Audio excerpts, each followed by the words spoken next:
Hello everyone, welcome to Mahindra's you people are most welcome to the session. How are you? कैसे हैं आप लोग? मैं उम्मीद कर रहा हूँ आप लोग एकदम बढ़िया होंगे। और आज का जो सेशन है हमारा वो एसटी यानी जो आज का स्पीड टेस्ट डिस्कशन है ST46 रीजनिंग का डिस्कशन करने वाले हैं। और इसको करने से पहले मैं आप सभी लोगों से एक चीज कहना चाहूंगा कि आप में से बहुत सारे ऐसे लोग होंगे ना जो पहले से स्पीड टेस्ट देते रहे होंगे, और मैं ये भी मान के चल रहा हूँ आप में से कई सारे ऐसे लोग होंगे जो स्पीड टेस्ट नहीं देते होंगे या ये स्पीड टेस्ट पर्टिकुलरली नहीं दिया होगा। यदि आप स्पीड टेस्ट देते हैं तो उससे अच्छा और कुछ नहीं है। अगर आप स्पीड टेस्ट देते ही नहीं है तो आपकी प्रिपरेशन बिल्कुल अधूरी, क्या आधे से भी अधूरी है। ठीक है, कोई प्रिपरेशन उसको कंसीडर मत करिए बिना स्पीड टेस्ट के या मॉक टेस्ट के किए हुए। तो पहली बात आप समझ ही गए होंगे मैं क्या कहना चाह रहा हूँ कि स्पीड टेस्ट देना बहुत जरूरी है। आपकी प्रिपरेशन 10% ही हो पाएगी बिना स्पीड टेस्ट के, बस इतना समझो। सिलेक्शन के लिए वो सबसे अहम है। आपके सिलेक्शन में 90% जो चीज महत्व रखती है वो यही चीज है, स्पीड टेस्ट या मॉक टेस्ट। ठीक है, तो पहली बात ये हो गई। अब इसके अलावा बात ये है कि जो भी ये क्वेश्चंस आपके बनते हैं ना स्पीड टेस्ट के, जैसे आपने 46 में जो जिन लोगों ने कर लिए हैं वो लोग तो आप सीधे डायरेक्टली आंसर पे आ जाएंगे, और जो लोग नहीं सॉल्व किए अब यहाँ हमारे साथ सॉल्व करेंगे। तो चलो पहला सवाल मैं आपको दिखाता हूँ। इनइक्वालिटी से रिलेटेड क्वेश्चन है। स्टेटमेंट दिया हुआ है 1 और यहां देखो नॉट इक्वल लिखा हुआ है 2, फिर 3 नॉट इक्वल 2, 1 इक्वल 4, और फिर उसके बाद 2 कंक्लूजन लिखे हुए हैं। इनमें से कौन सा विकल्प सही होगा वो आपको मार्क करना है। तो सबसे पहले तो मैं आप सभी लोगों से बोलूंगा अपनी तरफ से आपको जो भी उत्तर लगता है, ठीक, पहले वो बता दो, फिर मैं आपको बताता हूं इसका आंसर क्या होना चाहिए।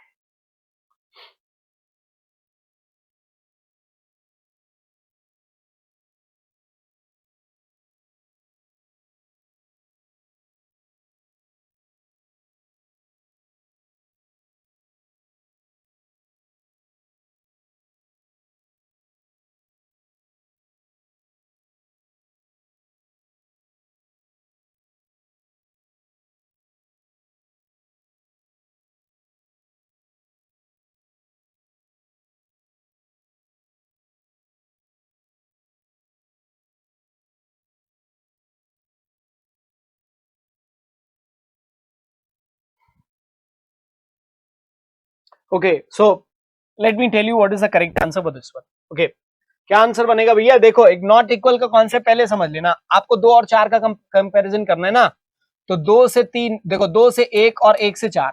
अब 1 और 4 आपस में बराबर है, आप बोलोगे 2 बराबर, देखो 1 और 4 नॉट इक्वल, यानी 2 बराबर नहीं है 4 से। बराबर ना होने का क्या अर्थ हुआ? इसका मतलब ये हुआ 2 अगर बराबर नहीं होगा और 2 यदि 4 से छोटा हो तो भी बराबर नहीं होगा, है ना। तो आप इसका मतलब ये हुआ कि 2 बातें निकल के आ रही हैं। 2 नॉट इक्वल 2 नॉट इक्वल 4 आ रहा है, और नॉट इक्वल का मतलब या तो बड़ा या छोटा।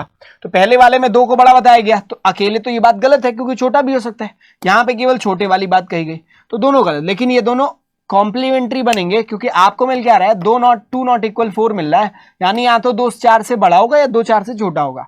दोनों बातें अलग अलग लिखी, दोनों को मिला दो ईदर और के जरिए, आपका आंसर बन जाएगा, थर्ड विकल्प करेक्ट हो जाएगा। अगले प्रश्न पे आ जाओ, ये वाला देखो यहाँ पे क्या लिखा हुआ है। अब यहाँ पे नॉट इक्वल नहीं है, क्विकली देखो, सी और एफ का कंपैरिजन है, तो सी से बी जाओ, बी से एफ चले जाओ। सी से बी, सी और बी बराबर है, बी की जगह सी मान लो, और सी और एफ का यहाँ पे कंपैरिजन देख लो। सी छोटा बराबर किससे आएगा? एफ से।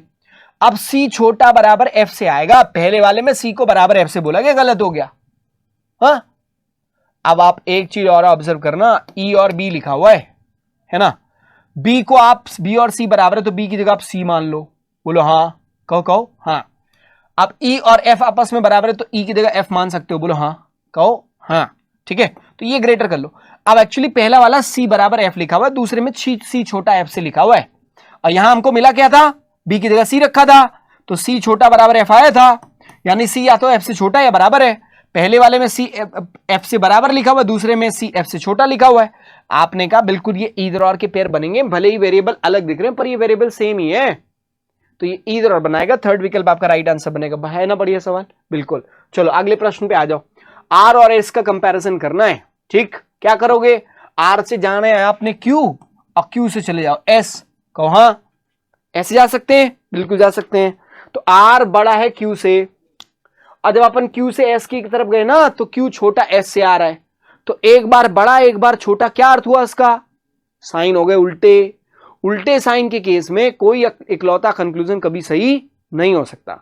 3 संभावनाएं बनती है वहां, बड़े होने की, छोटे होने की, बराबर होने की। बात आई समझ में? तो यहां आर ग्रेटर एस अकेले गलत हो गया जी। फिर अब देखो क्यू और एस का कंपैरिजन है ना, क्यू से अपन को एस देखना है तो हम क्यू से यदि एस जाएंगे ना तो यहां से यहां पे देखो क्यू और एस के बीच में सारे साइन एक तरफ है, क्यों? और यहां एक सिंगल साइन है, ये सिंगल साइन क्यू को छोटा बता रहा है, वही देके रखा हुआ है, तो ये सही हो गया, यानी सेकंड वाला कंक्लूजन आपका सही हो जाएगा। Right answer only conclusion second आएगा। ठीक, अगले पे आ जाओ। ये देखो स्टेटमेंट दिया हुआ है और ये दिया हुआ कंक्लूजन। ठीक, 2 कंक्लूजन दिए रखे हैं और स्टेप यहां पे भी नॉट इक्वल का खेल है, तो ध्यान से करना। क्वेश्चन नंबर 4 ध्यान से सावधानी से आप आंसर अपना चुनाव कर लीजिए जो भी आपको लगता है, फिर मैं एक्सप्लेनेशन आपको दिखा दूंगा। आई बात समझ में? समझ में आ गया? चलो आज देख लो। पहले क्या है, आपने देखना है एम और ओ का। एम और ओ का कंपैरिजन देखो, नॉट इक्वल के साथ ग्रेटर। अब एक बात यहां बताने जा रहा हूं, ध्यान से सुन लेना मेरी। देखो ए ग्रेटर इक्वल, ऐसे लिख दो, less, greater equal, less equal, not equal, B, इनमें से कोई रख लो आप ए और बी के बीच में। अब फिर क्या है ना, एक नॉट इक्वल रख लो। तो इन दो के बीच में आप जब कंपैरिजन करने जाओगे तो नॉट इक्वल के साथ चाहे ग्रेटर लिखा हो, लेस हो, ग्रेटर इक्वल, लेस इक्वल या नॉट इक्वल खुद हो, समझ जाओ, ये बनाएगा सीएनडी यानी नो रिलेशन। क्या बनाएगा बच्चे? No relation. और नो रिलेशन कहने का अर्थ ये हुआ बिल्कुल वैसा ही जैसे उल्टे इनइक्वालिटी के केस में आप समझते हो। उल्टा हो जाए सिंबल तो क्या समझते हो, अकेला कोई कंक्लूजन सही नहीं होगा, सीएनडी होगा। 3 संभावनाएं बड़े, छोटे और बराबर की बनेगी, क्यों? क्या कहते हो? हाँ, वही यहां पे भी रहेगा, तो इसको बस मोटे तौर पे याद कर लो। इसका कॉन्सेप्ट है वो मैं आपको बाद में सुना दूं, वीडियो मैंने बनाए हैं, आप यूट्यूब पे जाके देखोगे तो मैंने पढ़ाया है इसको। तो अब एम और ओ के बीच में आप एग्जैक्टली कुछ नहीं कर पाओ, गलत हो गया है ना। ये भी तो नो रिलेशन बन गया। 3 साइन चाहिए भैया, इधर एम ओ से या तो बड़ा हो सकता है, छोटा हो सकता है और बराबर हो सकता है, तीनों चीजें हो सकती हैं। पहले वाले में एम को ओ से बड़ा और बराबर बताया गया, 2 संभावनाएं पहले कंक्लूजन में, एम ओ से छोटा दूसरे कंक्लूजन में। अब आप यदि ये दोनों को एक साथ क्लब कर दो इधर और के जरिए, तो तीनों संभावनाएं आपकी पूरी नहीं हो जाती, बड़ा, छोटा और बराबर तीनों आ जाता है। तो आप कहोगे कि इधर और लगाइए, फिर क्या दिक्कत है? थर्ड ऑप्शन आपका राइट आंसर बनना चाहिए। Here we go with the next question। अगला सवाल एन और क्यू का कंपैरिजन है, ध्यान से करियो। ठीक है, एन क्यू, पहले आपने एन देखना है यहाँ पे और क्यू यहाँ पे। एन और क्यू, अभी मैंने आपको क्या बताया, किसी भी नॉट इक्वल के साथ कोई भी ग्रेटर, लेस या कुछ भी साइन मिले, समझ जाओ कोई कंक्लूजन नहीं आना है, जो भी कंक्लूजन लिखा है उसको गलती कर देना, बस सिंपल। अब अगले में देखो क्यू और ओ का कंपैरिजन है, फिर से देखो क्यू और ओ के बीच में भी वही नॉट इक्वल के साथ लेस इक्वल आ रहा है। भाई कैसे कंक्लूजन देंगे? दोनों गलत हो गया, यानी नीदर फर्स्ट नॉर सेकंड आएगा, सेकंड, फोर्थ ऑप्शन आपका राइट आंसर बनेगा। बोलो इतना सब लोगों को समझ में आया? पहले 5 क्वेश्चन में किसी तरीके की असुविधा या दिक्कत नहीं है? बोलो हाँ, नहीं है, हाँ मतलब नहीं है। ठीक है, अगले प्रश्न पे आ जाओ। चलो अब ये क्वेश्चन आपका क्वेश्चन नंबर 6 क्या है ना, कोडिंग एंड डिकोडिंग से रिलेटेड। आपने देखा होगा ऐसे सवाल आपके एग्जाम्स में, प्रीलिम्स में खासतौर से मिलते ही मिलते हैं आपको। 5 सवाल तक जाते हैं, 3 से 5 प्रश्न मिल जाते हैं। इसको कहते हैं फिक्सिशियस या सब्स्टिट्यूशनल कोडिंग कहते हैं। ठीक है, तो सब्स्टिट्यूट करना, किसी चीज की जगह पे कुछ और लिख देना या किसी को कुछ और नाम दे देना, है ना। तो अब आपको यहाँ पे क्या दिखा हुआ है, नंबर लिखा हुआ है 461 और इसके लिखा हुआ where are you, 169 where are you are good, 8652 flowers are not bad. और फिर इसके बाद कंक्लूजन, व्हाट डज 59 मींस। भैया 59 का क्या मतलब है, तो 59 का क्या अर्थ है ये अपन देखेंगे। देखो 59 का क्या अर्थ है, 59 5 और 9। तो अब देखो 5 का कोड क्या रहेगा और 9 का कोड क्या रहेगा, है ना। 9 किस शब्द को रिप्रेजेंट करता है वो अपन को देखना है। देखो 1 और 6, अगर 9 का अपने को निकालना है ना तो 1 और 6 का कोड निकाल दे, तो 1 6 यहाँ पे भी है, 6 और 1 यहाँ पे भी है। तो हमने कहा भैया 2 इसमें कॉमन होंगे, आर आर यू यू, ये पक्का 1 और 6 के लिए। जो बचा गुड किसके लिए हो गया, पक्की बात है, गुड किसके लिए हो गया बच्चे, 9 के लिए हो गया, तो ये रहेगा गुड, है ना। अब अपन देखेंगे 5 के लिए, 5 कहां है, यहाँ पे। अब 5 के अलावा 862, ये कहां है 862। अब आप बोलोगे सर ऐसा है कि आप 6 का निकाल लोगे, ठीक है, 8 का, 2 का और 5 का कहीं और कॉमन है ही नहीं, तो कैसे निकालोगे। इसका मतलब इसका कोड 5 का नहीं निकाल पाओगे, सीएनडी ही लिखना चाहिए, चौथा विकल्प आपका सही उत्तर हो जाएगा। बोलो हाँ, आया समझ। अगले प्रश्न पे आओ, question number 7, what is code for good. इनमें से गुड के लिए कोड क्या बनेगा, किसके लिए, गुड के लिए कोड क्या होगा? तो हम गुड देखेंगे कहां पे? हमने देखा जी यहां पे, और गुड के लिए अभी कोड निकाला था। ठीक है, गुड कहीं और कॉमन है नहीं, इसमें एक ऐसी चीज जो कहीं और ना हो, जैसे 6 कहीं और कॉमन है, 1 कहीं और कॉमन है, बचा 9। तो गुड किसको represent, what is code for good? Good के लिए कोड क्या हो गया? 9 नंबर। तो अपने ने कहा कि पहला ऑप्शन हमारा बिल्कुल सही हो जाएगा। अगले प्रश्न की तरफ आ जाए। देखो 8वां सवाल, what is code for not? इनमें से नॉट के लिए कोड कौन सा बनेगा? नॉट बच्चे कहां है? यहां पे है। नॉट क्या कहीं और है? नहीं है। अब आप नॉट का कोड तभी निकाल पाओगे जब आप इनमें से बाकी सबके कोड हटा दो, क्योंकि नॉट कहीं और कॉमन नहीं है। कौन सा कॉमन है? आर कॉमन है केवल यहां पे। और कौन सा नंबर कॉमन है? 6 नंबर हटा दो। अब बाकी आपका ना तो फ्लावर कहीं कॉमन है, ना बैड कॉमन है, ना नॉट कॉमन है। भैया इसका मतलब नॉट के लिए 8, 5 और 2, इन्हीं तीनों में से कोई नंबर बनेगा। 8 यहां दिया, 5 या फिर 2। दूसरा विकल्प आपका सही उत्तर हो जाना चाहिए। कौन? हाँ, समझ में आ गया। अगले क्वेश्चन पे आओ, question number 9। How will are you where? इसके लिए कोड कैसे लिखोगे? आर यू वेयर, आर के लिए बच्चे कोड अपन ने क्या देखा? 6 नंबर था। यू का कोड देखो यहां पे, यू यहां पे 1 नंबर था इसके लिए, है ना, यहां पे भी यू था, यहां पे भी यू था, आर आर यू हो गया। फिर अगला कह रहा है वेयर। अब क्या समझे? कहीं वेयर शब्द यूज हुआ है क्या? नहीं हुआ है ना। अब अगर वो शब्द कहीं और यूज नहीं हुआ है तो भाई साहब उसके लिए इसका मतलब बिल्कुल नया फ्रेश कोड चाहिए। फ्रेश कोड का मतलब ये हुआ कि ऐसी संख्या उसके लिए चुनो जो इनमें से ना हो।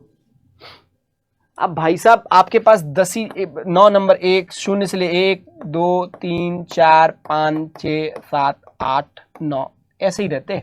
9 ऑलरेडी किसी और के लिए यूज हुआ है, 8 भी यूज हो चुका है, 5 भी यूज हो चुका है, 6 भी यूज हो चुका है, 2 भी यूज हुआ है ना, 1 भी यूज हो गया है। अरे क्या गया? 3 4 और 7 में से कुछ बचा है। 3 4 और 7 में से कुछ भी वेयर के लिए, तो 6 और 1 तो कंपलसरी है। तो 6 और 1 इसमें भी है, 3 इसमें दिया हुआ है ना, और 6 1 इसमें भी है, इसमें 8 दिया हुआ, 8 इसके लिए पक्का नहीं होगा, वेयर के लिए नहीं हो सकता, काट दो उसको। 6 1 इसमें दिया हुआ है, 4 लिखा, अच्छा 4 भी कहीं और भाई यूज हुआ है, तो 4 भी नहीं हो सकता, ये भी काट दो। 6 1 के साथ 8 लिखा हुआ हटा दो, एक ही बचा है आपके पास, पहला वाला। राइट आंसर वही हो जाएगा, यानी नया शब्द के लिए बिल्कुल नया कोड। ठीक है, 9 क्वेश्चन हो गए। 10वां सवाल आप बताओ इसके लिए क्या answer? How will where not are good flower be written in the code language? भैया इतना बड़ा है, where not are good flowers, flowers are not, है ना, इतने का कोड देखो, फ्लावर्स आर नॉट, आर के लिए पक्का 6 है, कहो हाँ, इसके लिए 6 कोड हो जाएगा आर के लिए।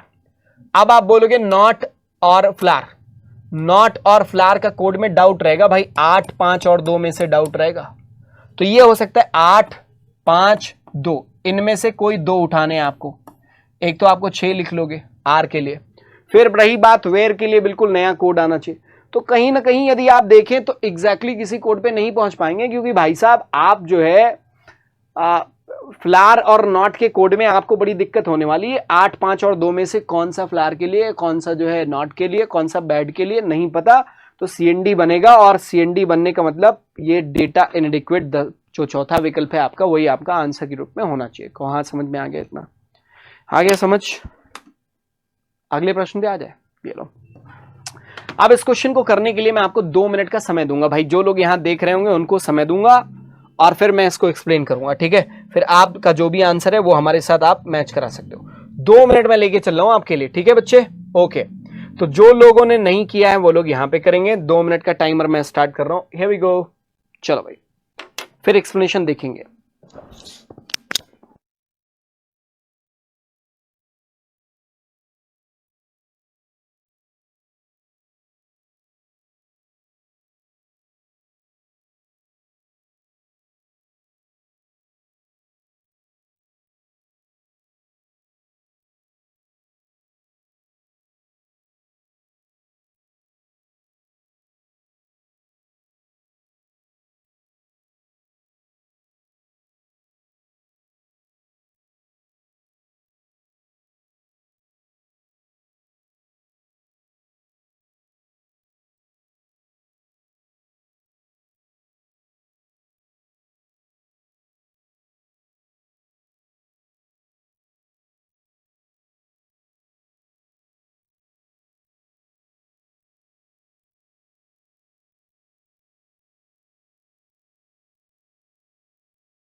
चलिए भाई, ओके, आई होप कि आप लोगों ने बनाया होगा इसको, है ना। चलो भाई, अभी अपन क्या करेंगे, हम इसको बनाने जा रहे हैं। There are 8 friends, Aarti, Bala, Rahul, Deepak, Elena, Riya, Arya and Hari, है ना, live on different floors of 8 floor building. The round, अरे राउंड नहीं है, ग्राउंड है ना, ये ध्यान रखियो, ये ग्राउंड है, ये गलती से कह गए ऐसा तो माफ कर देना। ग्राउंड फ्लोर को 1 नंबर देना और उसके ऊपर हम चलते चले जाएंगे। 8 फ्लोर है भैया, 8 लिखेंगे, फिर उसके बाद 7 है, 6 है, 5 है, 4 है, 3 है, 2 है और 1 लिख लेंगे। संभावनाओं के लिए हम हमेशा खुले रहते हैं, है ना, यहाँ पे पॉसिबिलिटीज के लिए ओपन रहेंगे। जो चीज जैसी मिलेगी वैसे वैसे लगाते चले जाएंगे। कोई केस मिला तो केस को लेके चलते चले जाएंगे, ठीक है। चलो भाई, अब यहाँ पे टॉप मोस्ट फ्लोर को बता दिया इन्होंने क्या नंबर देना है। 1 person live on each floor, जरूरी नहीं इसी क्रम में हो, ठीक। Only 1 friend live between Bala and Arya, ठीक है। बाला और आर्या के बीच में केवल एक जन रह रहे हैं। Rahul lives on an odd number floor above the 4th floor, 4 number के ऊपर राहुल ऑड नंबर पे रह रहे हैं, तो 5 नंबर। और देखो अब अपन क्या करेंगे, मैं क्या करने वाला ना, राहुल को यहाँ पे एक बार रख दूंगा, राहुल, है ना, 5 नंबर पे। एक बार अपन ने क्या किया, राहुल को 7 नंबर पे 4 के ऊपर रख दिया, राहुल, ठीक है, ऐसा कर लिया। अब देखो, the number of friends living below Riya is same number of friends living above Rahul.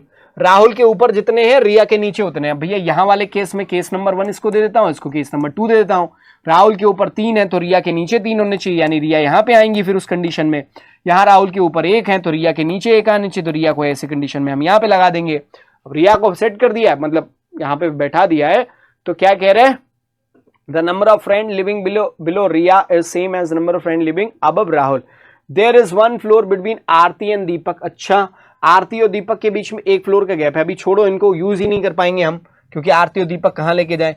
ऊपर चलो, कोई बना है क्या, बाला और आर्या, आर्या हमने बनाया नहीं, अभी छोड़ दो। There 2 friends between Rahul and Hari floor. Rahul और हरी के फ्लोर के बीच में 2 फ्लोर का गैप है। भैया 2 के गैप पे हरी आपका यहां भी हो सकते हैं, हरी, और 2 के गैप पे हरी इस वाले केस में यहां भी हो सकते हैं, ठीक है। इस वाले केस में 2 के गैप पे हरी को आप यहीं पे रख पाओगे, कोई दूसरा विकल्प ही नहीं है आपके पास। तो क्या कह दिया इन्होंने, there 2 friends between Rahul and Hari's floor, 3 friends are living between Elena and Aarti's floor.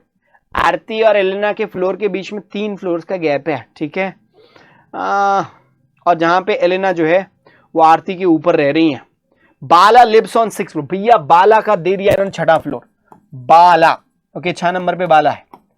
बाला आगे तो बाला से लिंक करता हुआ पहला वाला था, only 1 friend live between Bala and Arya. Bala यहां है, 1 के गैप पे आर्या यहां तो लगा नहीं पाओगे, 1 के गैप पे आप आर्या यहीं लगाओगे, और आर्या यहां लगाए तो हरी यहां से हटाओ, हरी पक्का हो गया, यहां पे हो जाएंगे, ठीक है। इस वाले केस में देखो, बाला यहां है, बाला से 1 के गैप पे आर्या इधर लगा नहीं पाओगे, आर्या फिर यहीं पे आर्या, है ना। और फिर देखो, हाँ, there are 1 floor between Aarti and Deepak. अब आरती और दीपक के बीच में 1 फ्लोर का गैप है, तो ये दोनों बने आरती दीपक के लिए। यहां तो 1 का गैप ही नहीं है आरती और दीपक के लिए, ठीक है। फिर कह रहे हैं 2 floors between Rahul and Harish, 3 floor living between Elena and Aarti's floor. Aarti और एलेना के फ्लोर के बीच में 3 का गैप है। आरती कहां है, 3 का गैप, आरती और एलेना यहां पे देखो पक्का।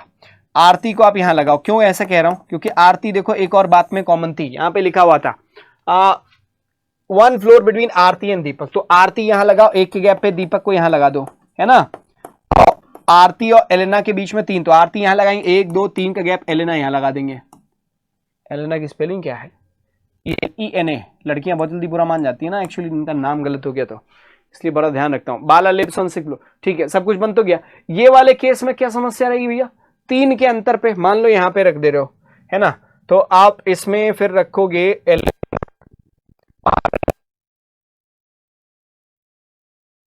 आब्लिक एलेना, है ना, 1 2 3, और नहीं, दीपक और किसके बीच में 3 का था, आरती और एलेना के बीच में 3 का गया था, हाँ ठीक है। यहां लगाओ एलेना और फिर लगाओ आरती और फिर दीपक यहां पे लगा दो, क्यों, क्योंकि दीपक, फिर से पढ़ो सब कुछ, ठीक है। चलो, only 1 friend live between Bala and Arya. Bala और आर्या के बीच में 1 व्यक्ति का गैप है, बाला यहाँ आर्या यहाँ, दोनों केस में ऐसा ही हमने लिया है, ठीक है। फिर आगे गिरे Rahul lives on an odd number floor above the 4th floor. Rahul odd number पे, चौथे के ऊपर, 5 में 1, ठीक है, दोनों में सही जा रहा है। नंबर ऑफ फ्रेंड लिविंग में रिया एंड, ठीक है वो हमने सही बनाया था Rahul. Number of friend living below Riya, Riya के नीचे कितने हैं, जितने राहुल के ऊपर है, तो यहाँ राहुल के ऊपर 3 थे तो रिया के नीचे 3 बनाया, यहाँ राहुल के ऊपर 1 था तो रिया के नीचे 3 बनाया, ठीक है। There are 2 friends between Rahul and Hari is floor, Rahul और हरी के बीच में दो लोग हैं, राहुल यहाँ 1-2 के गैप पे, हरी यहाँ पे, इस वाले में राहुल भैया यहाँ पे हैं, 1-2 के गैप, हरी उधर नहीं बना पाएंगे, राहुल यहाँ 1-2 के गैप पे, हरी को हमने यहाँ प्लेस कर दिया, बिल्कुल सही जा रहा है, ठीक। फिर देखो 3 friends living between Elena and Aarti is floor, Elena और आरती के बीच में 3 लोग, एलेना यहाँ पे 1-2-3 का गैप करके आरती यहाँ पे, एलेना यहाँ पे 1-2-3 का गैप करके आरती इस जगह पे, वो वाइस वर्सा हो गया इस वाले केस में, ठीक है। हाँ, which lives above Aarti, Elena, हाँ ठीक है, क्या कह रहे हैं, 3 friends live between Elena and Aarti, Aarti is floor in which Elena lives above Aarti, Elena madam Aarti के ऊपर रहेंगी, एलेना कहाँ है, यहाँ, और आरती के ऊपर है इस वाले केस में, इसमें भी आरती को यहां से काटो, आरती को यहां मान लो, फिर इस कंडीशन में, और एलेना मैडम यहां पे हो जाएंगी, आरती यहां पे हो जाएंगी। फिर देखो क्या कह रहा है, Bala lives on 6th floor, Bala 6ठे फ्लोर पे, अरे बाप रे बाप, ये तो 2-2 केस बन गया भाई साहब, क्यों इस क्वेश्चन में 2-2 केस बन रहा है क्या, 1 person live on each floor, ठीक है, ओनली 1 फ्रेंड लिव ऑन, मैं जरा साफ कर दूं, सफाई कर दूं तो आपको ज्यादा क्लियर दिखाई देगा, मुझे लगा 2-2 केस बन गया इसमें, तो बड़ा लोचा हो जाएगा ये, है ना। यहाँ से हरी वरी को हटाओ, यहाँ आरती हटा दे रहे हैं, एलना को फिक्स कर दे रहे हैं, यहाँ एलना को हटाया, आरती को फिक्स कर दिया, ठीक है। अब अपन क्या करेंगे, एक एक करके वेरीफाई करते चलेंगे दोनों कंडीशंस को। पहली वाली कंडीशन मुझे ज्यादा वेरीफाई करना पड़ेगा क्योंकि 2-2 केस सही बन रहा है, तो देखो पहले में only 1 friend between Bala and Arya, Bala यहाँ, आर्या यहाँ, कहाँ है, आर्या यहाँ पे, सही जा रहा है पहला कंडीशन, बाला यहाँ, आर्या यहाँ, कंडीशन नंबर 1 सही चला गया। Rahul lives odd floor above floor 4th, 4 के ऊपर ऑड, राहुल 5 नंबर पे, यहाँ 7 नंबर पे, दोनों ऑड है भैया, बिल्कुल सही जा रहा है। The number of friend living below Riya same, Rahul के ऊपर जितने हैं, तो राहुल के ऊपर इस वाले में 3 थे, रिया के हमने नीचे 3 बना दिया, इस वाले में राहुल के ऊपर 1 थे तो रिया के नीचे 1 बनाया, ठीक है, वो भी इस कंडीशन।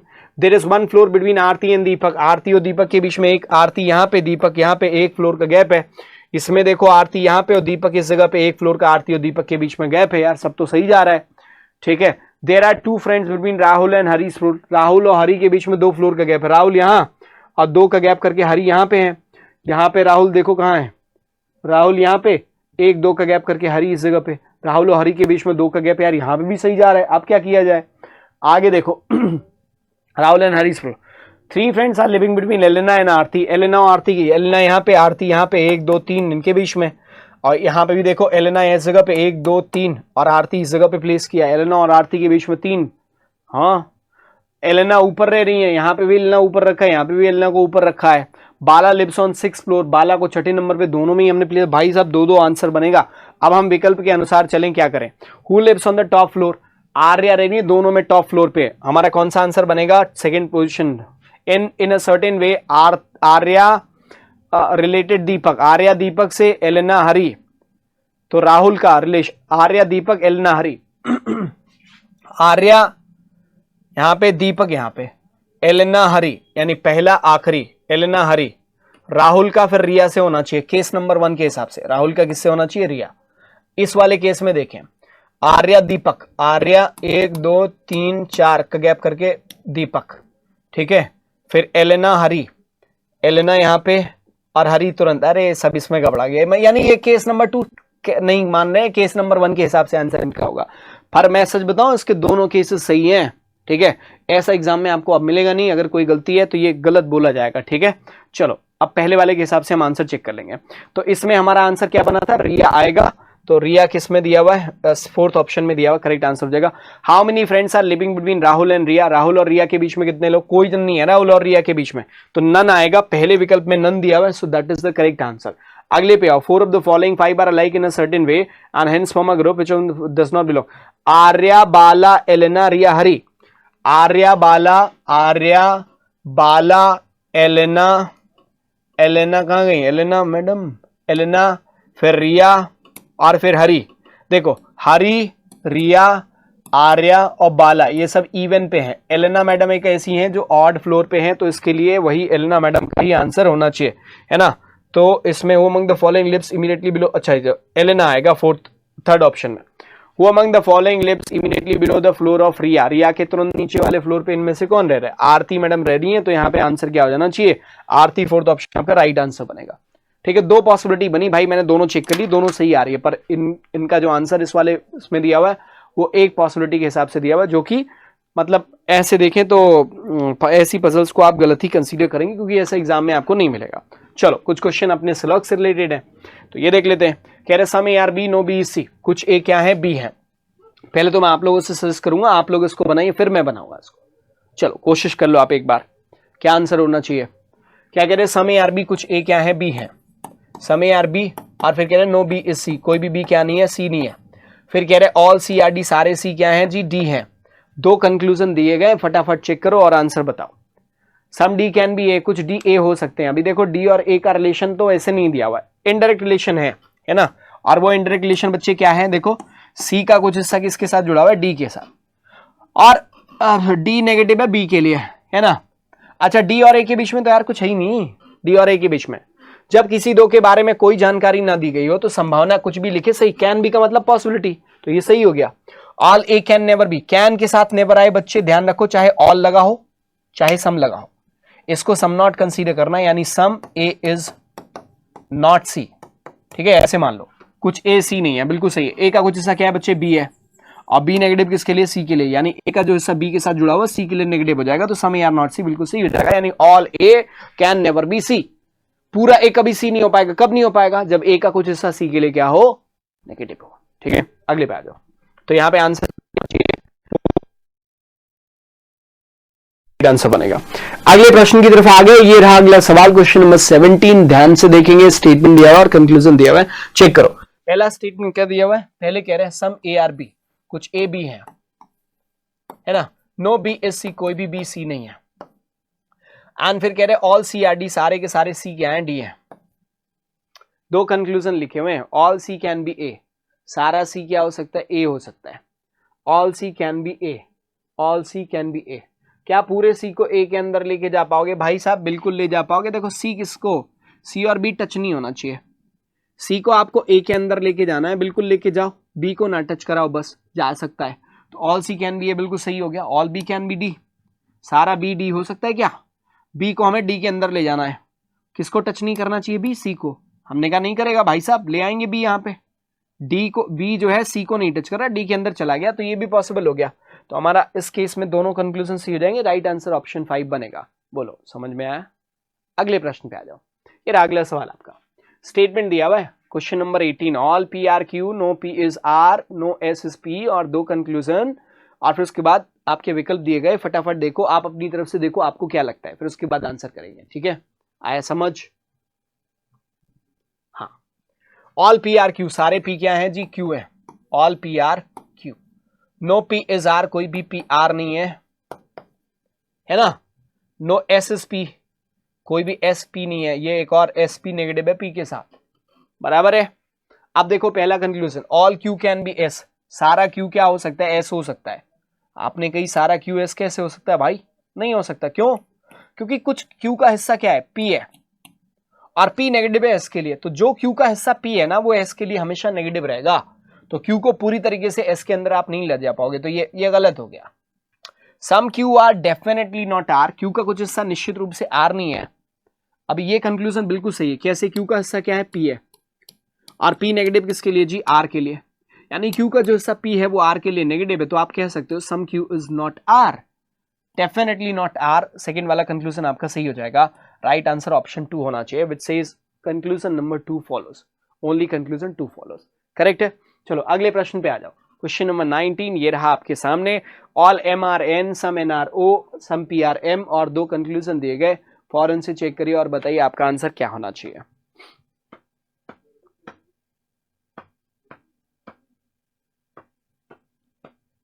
चलो आओ एक्सप्लेनेशन देखते हैं। ऑल एम आर एन, सारे एम क्या है, एन है, सम एन आर ओ, कुछ एन ओ है, फिर कह रहे सम पी आर एम, कुछ पी एम है। पहला conclusion, all P can be O, सारा पी क्या हो सकता है, ओ हो सकता है। अभी पी और ओ के बीच में कोई रिलेशन दिया है क्या, नहीं है। जब किसी दो के बारे में कुछ ना बताया गया हो तो संभावना यानी कैन बी सही होगा, किसी भी तरीके की, चाहे पॉजिटिव पॉसिबिलिटी या negative possibility. Some P not being O is a possibility, कुछ पी के ओ नहीं होने की संभावना है। तो पी और ओ के बीच में फिर से कुछ नहीं बताया गया, तो कुछ ना बताया गया तो कोई भी पॉसिबिलिटी, चाहे वो नेगेटिव पॉसिबिलिटी हो या पॉजिटिव पॉसिबिलिटी, सारा कुछ सही होगा। इसका मतलब दोनों सही हो जाएगा। ऑप्शन 5 यहाँ पे करेक्ट आंसर होना चाहिए। आया समझ आपको? अगले प्रश्न पे आ जाओ। ये देखो, ऑल एम आर एन, सारा एम एन है, सम एन आर नॉट ओ, कुछ एन ओ नहीं है, सम पी आर एम और कुछ पी एम है। दो कंक्लूजन दिए गए, फौरन से चेक करें और आप अपना आंसर बताएं। ऑल एम आर एन, सारा एम क्या है? एन है। Some N are not O, N का कुछ हिस्सा क्या नहीं है? ओ नहीं है। एन का कुछ हिस्सा ओ के लिए नेगेटिव है। और फिर कह रहे हैं सम पी आर एम, पी का कुछ हिस्सा किसके साथ जुड़ा हुआ है? एम के साथ, है ना। अब कंक्लूजन देखो, all O can be N, सारा ओ एन हो सकता है। क्या पूरा ओ एन हो सकता है? बेशक हो सकता है। एन का ये वाला हिस्सा बस ओ के लिए नेगेटिव है, बाकी ओ पूरी तरीके से एन के अंदर जा सकता है। All O can be N बिल्कुल सही हो जाएगा। All M can never be O, can के साथ नेवर है तो मैंने क्या बोला? सम नॉट समझ लो। तो एम का कुछ हिस्सा ओ नहीं है, एम का कुछ हिस्सा ओ नहीं है भाई, सम नॉट है ही नहीं। आप ओ एम और ओ के बीच में तो कुछ नेगेटिव मिल ही नहीं रहा। एम को पूरी तरीके से ओ के अंदर लेके आ सकते हो भाई। ओ को आप यहां ले आओ, एम पूरी तरीके से ओ के अंदर आ गया, देखो, है ना। अब भाई ओ का यही हिस्सा जो है, एक मिनट, all M are at, some N are not O, है ना। एक मिनट फिर से मैं इसको बनाऊं जरा, मैं गलत दो बार वो लिख दिया क्या मैंने? ऑल एम आर एन, सारा एम क्या है? एन है ना। Some N are not O, N का कुछ हिस्सा ओ नहीं है, तो ये बनाएंगे ओ के साथ नेगेटिव। एन का कुछ हिस्सा ये एन है। और सम पी आर एम, देखो सम पी आर एम, ऐसे पी आर, यहां पे पी बनाना है पहला। All O can be N, O का पूरा ओ क्या हो सकता है? एन हो सकता है। ओ एन के अंदर जा सकता है क्या? बिल्कुल जा सकता है। इधर ले आओ, ओ बस एन को नहीं टच करना चाहिए, इस हिस्से को, एन के नहीं करेगा, जा सकता है। All M can never be O, क्या पूरा एम कभी ओ नहीं हो सकता? बिल्कुल हो सकता है। आप ओ को इस तरीके से, एम को ओ से कवर कर दो, बस ओ जो है एन के इस हिस्से से बाहर होना चाहिए, यहां से बाहर उसके बावजूद है, वो पूरा एम को कवर कर रहे हैं। तो ये वाली बात तो गलत हो गई कि कभी नहीं हो सकता। तो आपने कहा ऑल, केवल पहला वाला सही होगा। राइट आंसर कौन सा होगा? ऑप्शन 1 होगा। करेक्ट, इतना समझ में आ गया। Let's have next. और ये रहा आपके अगले 5 सवाल के लिए puzzle. There are 8 person A B C D F G H G and I sitting in a row but not necessarily in the same order. Some of them are facing south while some of them are facing north. कुछ लोग south, कुछ लोग north देख रहे हैं।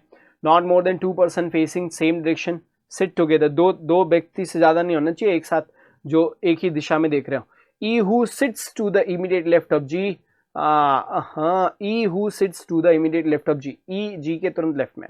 C faces north, C के बारे में बताया north, C is not immediate neighbor of A, C A का पड़ोसी नहीं है। F N A faces north direction, ठीक है। एफ और ए के बारे में बोला गया कि वो नॉर्थ डायरेक्शन में है, ठीक। B sits neither left of D nor faces north, okay. B neither sits to the left of D, B D के लेफ्ट में नहीं है, राइट में है, और नॉर्थ फेसिंग में नहीं है। ई फेसेस साउथ डायरेक्शन, ई के बारे में बोला साउथ डायरेक्शन में है। देन कह रहे 3 person sit between A and F, A और एफ के बीच में 3 जन बैठे हुए हैं। F sits at one of the end, F किसी एक छोर पे बैठा हुआ है। एंड हाँ, D sits one of the extreme end and faces north, ठीक है। करेक्ट है, यही जगह है जहां से आपको स्टार्ट करना चाहिए। चलो मैं आपको टाइमर दे रहा हूँ ना इस क्वेश्चन को बनाने के लिए। अब मैं क्यों पढ़ रहा था इसको, मैं यही सिर्फ ऑब्जर्व करने की कोशिश कर रहा था कि वो कौन सी जगह है जहां से आप इस पजल को स्टार्ट करना पसंद करें, है ना। चलो 2 मिनट का समय आपके पास है और फिर इसको बनाइए, जब बन जाए तो बताइएगा।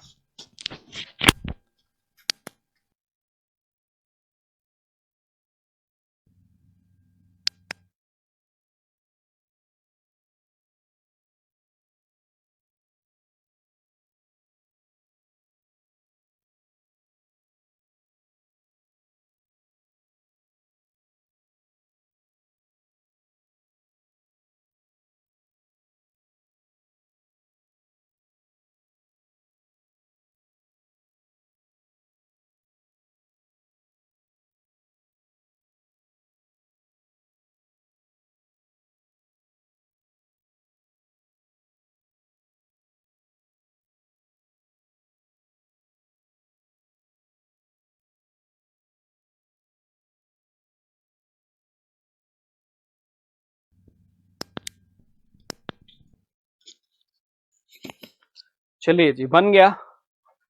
हम्म।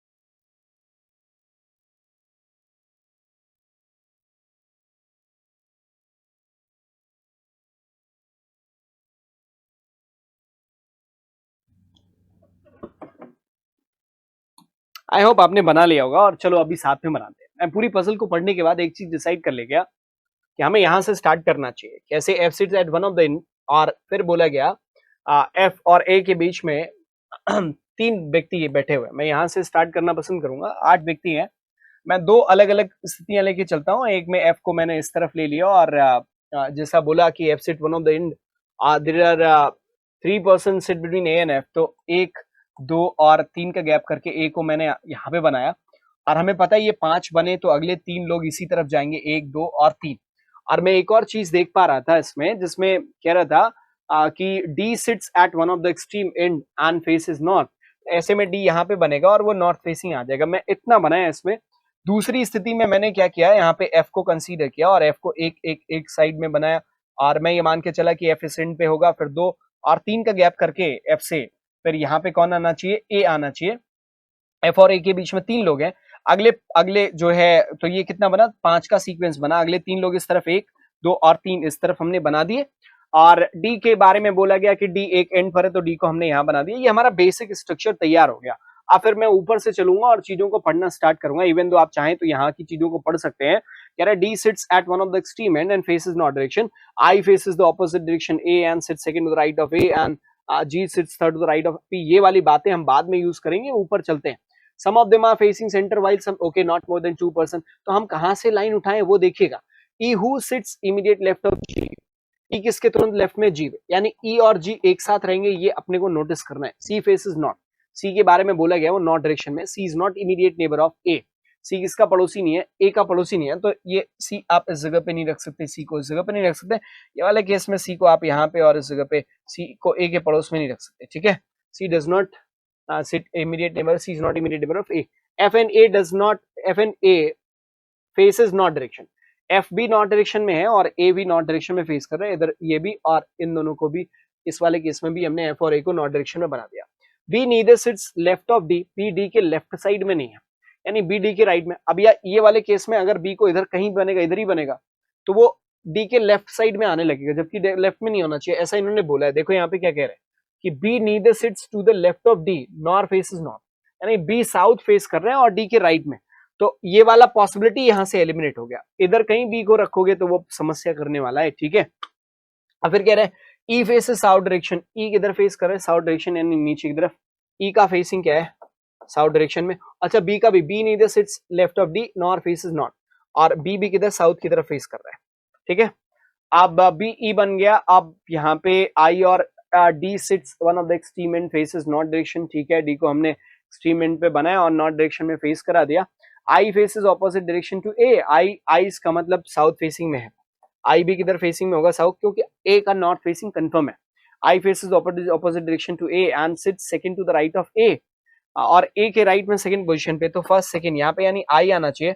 और आई किधर फेस कर रहा है? साउथ डायरेक्शन में फेस कर रहा है, नीचे की तरफ। ठीक है? And G sits third to the right of I. अभी आई के राइट में थर्ड पोजीशन, आई इधर है, तो फर्स्ट सेकंड थर्ड पोजीशन पे इधर किसको रखना है? जी को रखना है। जी का फेसिंग आप बोलो किधर रहेगा, तो वो अपने को बनाना है। और जी का फेसिंग हम बनाएंगे, पर ऊपर चलते हैं अभी। ठीक है? यहाँ देखो, ई और जी एक साथ रहने वाले। जी और जी के बगल में कौन रहना चाहिए? ई रहना चाहिए। ऐसा हमने एक लाइन में देखा था। यहाँ पे बोला गया था E who sits immediate left of G, G के तुरंत बाईं तरफ। तो जी किधर फेस करेगा? पक्की बात है, नॉर्थ फेस करेगा, और ई उसके तुरंत बाईं तरफ आएगा। ठीक है?